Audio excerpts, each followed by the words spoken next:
Një fis martir në plan të Dukagjinit ka shkruar me gjakun e tyre për breza me radh historinë e atyre trojeve. Historia e tyre është sa epike aq edhe tragjike. Sa herë që binte këmbana e kishës për të lajmëruar luftë, ata ishin në krye të betejave kundër gjithë pushtuesve që ju avitën trojeve anëtare. I pari i tyre, Nik Lucaj, përmendet në të gjithë rrëfimet e burrave të këtij fisi. Ata tregojnë se për shkak të qëndresës së paepur, fisi i tyre do t'i dhuronte atë dheut jetën e 5 burrave, 3 të vrarë në luftë me pushtuesit dhe 2 të vrarë nga komunizmi. Një prej pasardhësve të këtij fisi, Nosh Kol Rushaj, citon të atin Kol Nikën, i vuajtur në burgjet e komunizmit, i cili i kishte thënë: "I kam numëruar vitet e burgut komunist, që kanë bërë burrat e fisit ton, janë plot 53 vite burg, që kanë rënduar mbi ta prej vitit 1945 e derisa regjimi u shemb." E tillë është historia e fisit që rodhi nga Nik Lucaj i planit të Dukagjinit dhe u masakrua nga komunizmi për gjysmë shekulli.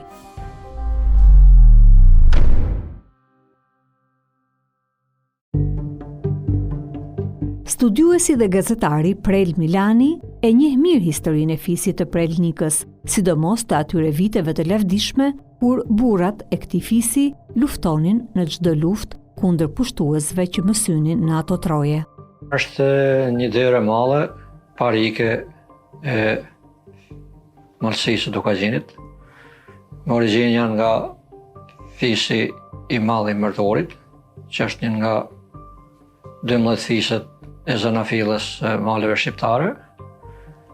Nga Mërtori janë shpërgur dhe vendosur në krahinën historike të planit, edhe si në ndegje fisit Mërtorit thanë janë Mërtors, edhe këtu janë kryeshtëpia e këtij fisit, që kanë një traditë qoftë familjare, qoftë edhe fisnore, të përmendur dhe të syzuar në historinë e maleve tona dhe të treve së Dukagjinit për disa breza me radhë.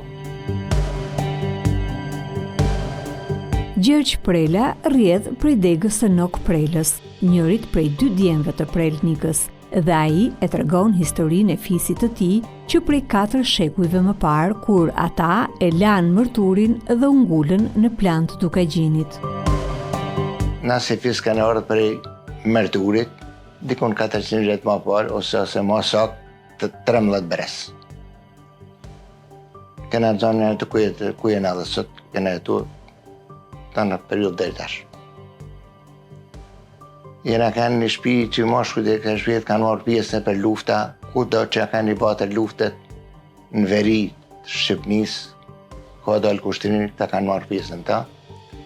Kanë familje e madhe, punëtore, me shumë njerëz, me shumë miqësi. Miqësinë e kanë pasur me dyrë të mëdha dhe familje të fisme nga të gjitha krahinat, edhe kjo ka qenë atër shkaku që ka vazhduar asgjatë filli i trashëgimisë së tyre të shquar, qoftë në jetën fisnore, qoftë në ngjarjet historike, qoftë politike të viteve të ndryshme që pavarësisht së Shqipërisë edhe në vim deri në ditët tona. Nik Lucaj i pari i jonë ka me një luftë në Shkup me ushtri turke. Ai ka lënë Prelnikën. Prelnika u bë i njoftën shpejt, domethënë pa gjë e madhe pasuni, e bë fort i njoftën si shtëpia e Prelnik Luc. Më kanë thënë ples dikur, Prelnika ka lënë i buk në pigjere gjithmonë, pigjere të kullës, se këna pas edhe shtëpinë në rrugë. Kush e ka pa, domethënë që këtë ka hangër buk, ka thënë pa çka buk kjo shtëpi. Edhe me si fjalë, ku ke fjetë të Prelnika, ku ke pushu të Prelnik Luca, ku ke hangër buk të Prelnik Luca. U bajnë njoftën tonë verit të Shqipënisë deri në Malësi Gjakovë si shtëpia e Prelnik Luc. 1378 Prelnika bërë pjesën lidhët e Pezrenit, si përfaqësues i zonës. Edhe fjalët e tij janë një diskutim patriotik adhjetare. Për pjesëmarrjen e tij në lidhjen e Prizrenit, populli i këndoi edhe këngë. E prej thellësisë së 150 viteve më parë, ato vargje ende kumbojnë në kullat e malësisë. Ky prelnika i burr kuvendit, ne i gjithkund në kryet vendit, bukur flet në lidhjet Prizrenit, gjithmonë Zot tu i dal vendit. Çka po thot prelnika i planit, tu ngjat jeta i thot të madhit, thuj Evropës e thuj Ballkanit, thuj Nikolës e thuj Sultanit, në Dukagjin nuk hin Kurnjani, as Durgut Pasha, as Mark Milani, kam xan pritat bjeshkëve të planit, si në kohë të Pjetër Spanit. Kjo derë njihet dhe është e dokumentuar si pjesëmarrëse në lëvizjet e mëdha patriotike për pavarësimin e Shqipërisë, në kryengritjet e vitit 1910 kundër generalit Shefqet Durgut Pasha, ku në Dukazhin pësoi një sfidë të hillur dhe ishte treva e vetme ku Durguti u sfidua dhe u kthye prapa. Nga kjo shtëpi ka qenë Prel Noka, i cili vetë frati i shoshit Camillo Libardi thot se në një mbledhje që u bë në fshatin Plan, hapi derën e kishës pa dëshirën e priftit, sepse prifti në ato momente kishte feja, vazhdimisht mundohet me luajt rolin e pacifistit dhe ishte si puna aventure, si pas menimit të atij fratit që nuk ja di emrin atë kohë, që populli hillej në revolt, sepse donte me rujt popullin mos me u konfrontu me pas vrasje, djegje, plaçkitje si shënodhën as luftet. Por ky e quajti kapitullim dhe hyri aty pa dëshirën e priftit dhe i ka rënë kumorës së kishës që të bashkohej fisi për të marrë pjesë në luftë, ku dihet se një pjesë e klerikëve të edhe faktori ndërkombëtar ishte kundër asaj kryengritje, e cila ishte sinjali i parë, ulërimi i parë e pavarësisë, pra parathania e pavarësisë Shqipërisë, ishte kryengritja vitit 1910. Prelnika pat dy djelë, nuk prelën e nuk prelën, edhe këta u banë bujar si jati, pasunie gjë mallë kishin bëllë, në rrugë ishte hajë që atë bukë gjithë kush si thonë asaj fjalës i verë të i shkep.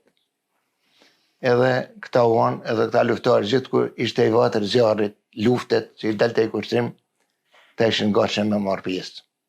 Nuk prela ka marrë pjesë 1910 në luftë në qaftë Agrit kundër Durgut Pashës, si ka luftu edhe në Burgos për atë punë, ka në edhe në Burg disa kohë. Ka marrë pjesë në luftë 1911 në ngritjet e flamurit në Deçiq me Dexhen Lulin.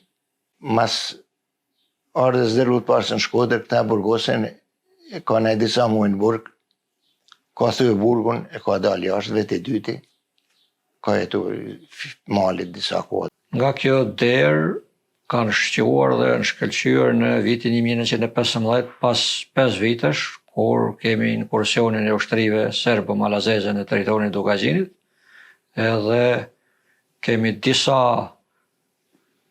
pikkalime të ushtrive malazeze në këtë territor, ku një nga më të rëndësishmet ka qenë kalimi në territorin e Planit, ku në këtë betej, në këtë të shumë të përgjakshme, ku kanë humur jetën mbi 180 veta, vetëm në Plan, 4 veta janë dëshmorë të kësaj familjet, duke dhënë një kontribut shquar, duke u sakrifikuar edhe në luftimet, deri në luftimet trup me trup me pushtuesit e huaj. Rapsodi, këngëtari i ka thurë këtë vargje, këti fisit e kësa shpjet e këtë në burrave. Me lahut vjetër shqiptare, u kryeni për i këngë, dikun mimale, për i kull vjetër, i kull bujare, i kull e lash 300 vjeqare. Ardhë kjo shpi pat për e mërturit, do për e fisit ti për e ltullit, i pat nërtu kullat për e gurit, e në këtë shpi kje qala e burrit. Ne i dol zan, e ne i dol nam, ka do shkune për çdo anë, zoni i dul mallit e fusht, por si shtëpia për një kluc. Gjatë gjithë këtyre viteve kanë dhënë jetën 5 mashkuj në luftë për atë dhenë, të cilët na edhe ja u bëjmë halal, sepse kanë dhënë jetën për atë dhenë, por nuk mund të bëjmë halal vujtjet e komunizmit, ku në gjitha këtë vujtje janë pushkatue 3 mashkuj.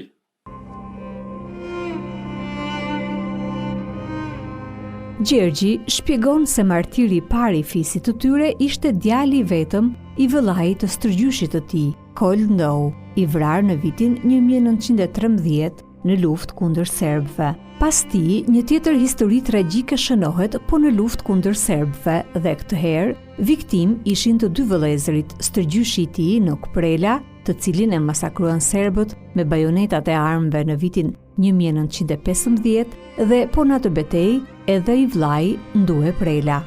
1915 vjen ushtria e serbit, vjen të shtëpia, kalon ka shtëpia jonë, e merr Nuk Prelën si njëri me influencë, e merr me veti për rrugë që mos i dalin kush përpara, tu i pas i burr, ka tunit me veti, që ishte në zon, e merr dhe shkoj në Bordkisht.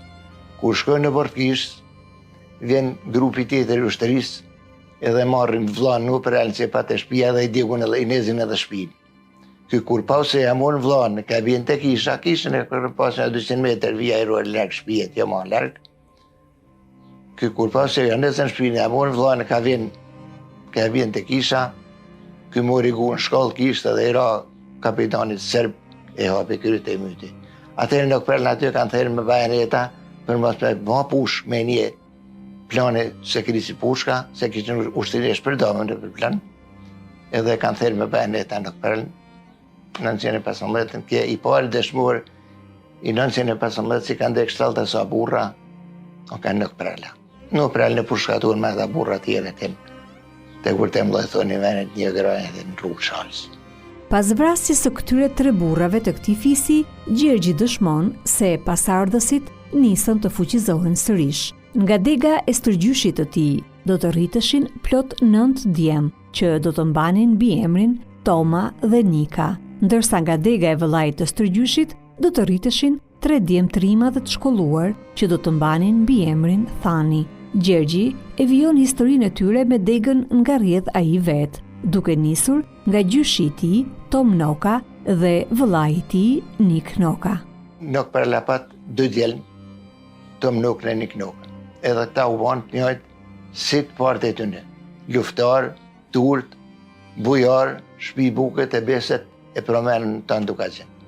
Tom Noka e Nik Noka në këtë priull që ishte 1915 këta kjenë malit të luftue, bjeshve të planit, e në kanë në luft me Mark Mërditën që janë vëra dhe kënë grupë sërele të një vend bjeshka tje. Këta në kanë djelë më qatëri, edhe këta kanë luftuar me shkjanë shumë. Mrapa, Tom Noka e Nik Noka kanë marrë pjesë në për shumë lufta që janë kanë.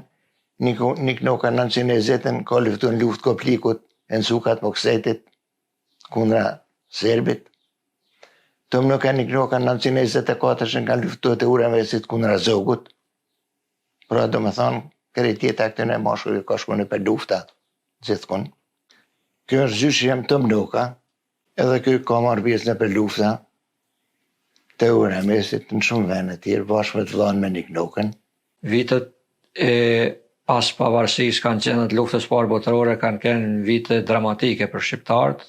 Natyrisht që kjo familje ka përkrah austriakët dhe në mënyrë të veçantë qeverinë e Vidit, dhe në kongresin e Lushnjës të Thani, që është baba i Tinka Kurtit, ka qenë së bashku me Baskirin një nga oficerët që është marrë me sigurinë e kuvendit ku mbajt kongresi i Lushnjës, i cili de facto ka sankcionuar edhe pavarësinë e Shqipërisë dhe caktimin e Tiranës se kryqëzimi i vendit tonë në ato periudha.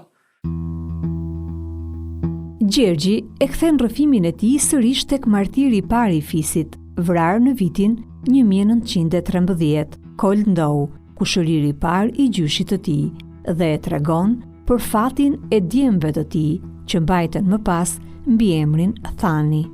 Kollë ula 3 djelë, Ded Thanin e Pal Thanin e Mark Thanin. Këta i mori nona vetë i ullin Shkoder, i qënë shkollë, Ded Thanin ka marrë shkollë në Austri për shkenca politike. Pal Thanin e Mark Thanin kanë marrë shkollë në Akademinë Ushtarake në Itali, e kanë dalë oficera me gërëtat në alta të dy. Pal Thanin kolonel, Mark Thanin major. Janë të dy oficerë të lartë të Akademisë Padovës në Itali, intelektual me formim pranimor, opozitar me regjimin e Zogut, opozitar dhe të papajtueshëm me sistemin e ri komunist, i cili u bën shkak që këta ti sfidonte dhe ti burgoste, ti internonte edhe ti ekzekutonte si ka vepruar një pjesë të madhe të elitës intelektuale kundërshtare tyre. Historia do të tregoj se nga 3 djemtë e mirë shkolluar të Kolndod, vetëm Ded Thani do të mbijetonte. 2 të tjerët do të masakroheshin sapo të vendosej regjimi komunist. Ded Thani ka qenë një intelektual i kësaj dere i formuar në Perëndim, edhe ka pas një karrierë politike të sukseshme. Ded Thani ka shërbyer në Tuzë si kryetar komune prefekt, në Shkodër, në Fier, në Reskovec, edhe në Kosovë. Manej ka marrë pjesë në kryengritjen e vitit 1926 në lëvizjen e Dokagjinit, e cila kjo lëvizje shpeshherë është keq interpretuar dhe parashikuar në mënyrë politike, ma tepër se duhet. Ajo ishte një lëvizje kundër gjendjes mizerabel që kishte Dokagjini, pakënaqësisë, varfërisë ekstreme, dhe Ded Thani ka marrë pjesë në këtë kryengritje, e cila pas sukseseve të para, pas marrjes së qendrës rrethit Dokagjin, pas marrjes së në post komandës e Uramesit, me ndërhyrjen e gjitha forcave qeveritare, gjithashtu edhe nga qendrimi pritës që mbajtën krerët natën e asaj kryengritje, nuk arrin të hynë në Shkodër, edhe pas kësaj kemi shtypjen e kryengritjes dhe nga Dokagjini janë arrestuar me 700 vetë, 250 kanë përfunuar në borxhe, me 15 kanë përfunuar në litar, 16 janë dënuar vdekje dhe një dënuar me vdekje në mungesë ka qenë Ded Thani. Ded Thani është babai i Tinka Kurtit, Tinka njihet shumë mirë si artiste, është bie kësaj derët, edhe në këtë derë ka pas babën, gjyshin, vëllezërit e azhat e të gjithë. Kur ka një Italia në Shqipni, Ded Thani ka një parë shqiptar që ka kundërshtuar pushtimin e Italisë me mjetet, me shtyp, me mjetet kohë që kanë atëherë. Edhe Pal Thani e Mark Thani, oficerë, kanë dalë kundra kësaj ushtërie dhe kundra këtij pushtimit edhe ata. Gjergji thot se po ashtu karrierë ushtarake synoi të kryej edhe babai i tij Prel Toma. Ai urua në shtëpinë e tij edhe një foto të atit, mbase e vetmja që i ka mbetur, e shkrepur diku në vitin 1941, ndërsa ishte ende akademist në Itali. Kjo është baba e Prel Toma, o kanë në Akademinë Ushtarake në Itali në 1941, edhe ka këtë fotografi për atje ku ka kanë. Fundi i luftës së dytë botërore do të shënonte edhe fundin e epokës së qetë në jetën e tyre, të cilën ata mundën ta përjetojnë në vitet 30 dhe fillim vitet 40. Me ardhjen e regjimit komunist, i gjithë fisi do të vijej në shënjestër dhe prej ditëve të para të regjimit dhe deri në fund të vitit 1990, persekutimi ndaj tyre nuk do të ndalej. Gjergji tregon se ndër të parët që u futën në hetuesi dhe u torturuan prej komunistëve ishte edhe gjyshi i tij, Tom Noka, dhe i vllai Nik Noka. Iku Italia hini komunizmi atëherë. Komunisti më zakatar se çdo pushtës tjetër që ka hinë Shqipni, bashkë me të vllain me Nik Nokën. Edhe këta të dyën kanë burë me komunizmin edhe këta, Nik Noka e Tom Noka, për i torturët që kanë pas në hetuesi, kur kanë dalë për burgut, pa kohë kanë jetuar, kanë dek të dy. 45. Por ky ishte vetëm sipari i tragjedisë që po trokiste në fisin e tyre dhe në gjithë malësinë, komunistët do të pushkatonin 2 vëllezërit e Det Thanit, Palin dhe Markun, e mandej do të vijonin një sag të gjatë vuajtjesh në përburgje për të gjithë burrat e fisit të tyre.